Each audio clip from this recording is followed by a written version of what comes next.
Hello, friends. I hope you guys are having a great day.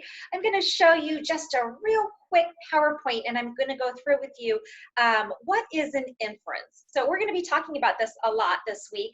So I just kind of wanted to briefly give you an overview and see maybe you've already heard that word before. Maybe you already know what an inference is. So let me go ahead. I'm going to share my screen.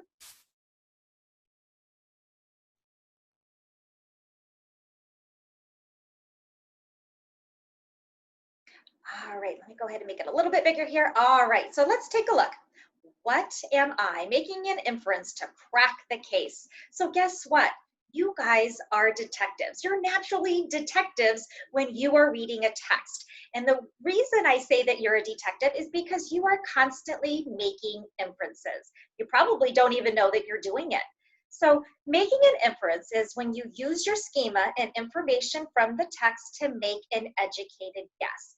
So you're taking the information from the text, using what you know, and that's how you make an inference. So let's take a look at this first slide. And I want to see, go ahead and put your detective caps on. Let's see if you can make an inference based on the text and what you know. Go ahead and take a second to read that to yourself.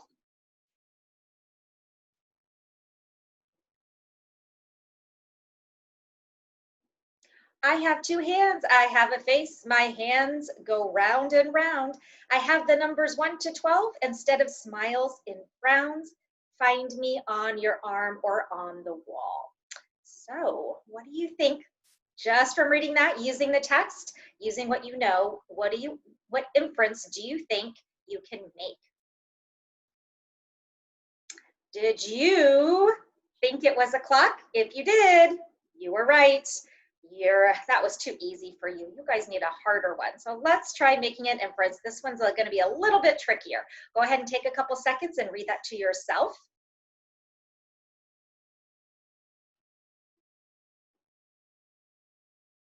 I'm a yellow fellow with a pointed head, as thin can be. But I leave a trail on a black and white page when someone writes on me. So I bet there were some clues in this text that could help you make an inference. So think about up here, right here, it says yellow. So think about something that's yellow. Maybe that was one of the clues that you're using. I leave a trail on a blank white page. Maybe that was another clue from the text that you used. And hopefully, let's see if you made the same inference that I did. I'm a pencil, right? So yes, again, we made that inference based on using our text and using what we know. So what does this have to do with reading? What does making inferences have to do with reading? Well, many times an author will write a story without explicitly, or that means directly, stating information, meaning you must make a guess of what they are trying to say. So instead of saying, I'm using a pencil, okay, the author might not come out and say that. Instead, the author might give you some of those clues to let you know that he's talking about a pencil, that he or she is talking about a pencil, okay? All right, go ahead and take a second and read that statement or read that text to yourself.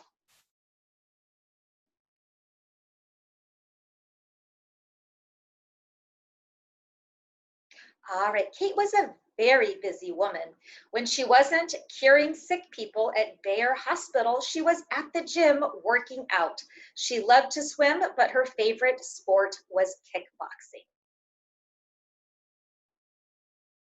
From this passage, you can tell that Kate is a doctor, B, plays many different sports, C, isn't married, or D, has no time in her life for health and fitness. So again, here was our passage, and we can tell right here from this text that when she wasn't curing sick people at Bayer Hospital, that lets us know that her profession is going to be what? A doctor, right? So we can infer from that passage, from that reading passage, that she is indeed a doctor. So friends, this is just going to be one concept that we are going to continue to talk about. We'll talk about it this week. But I wanted to give you a brief overview of this learning target. I hope that helps a little bit, and I look forward to seeing you later in groups this week. Bye, everyone. Have a great, great rest of your day.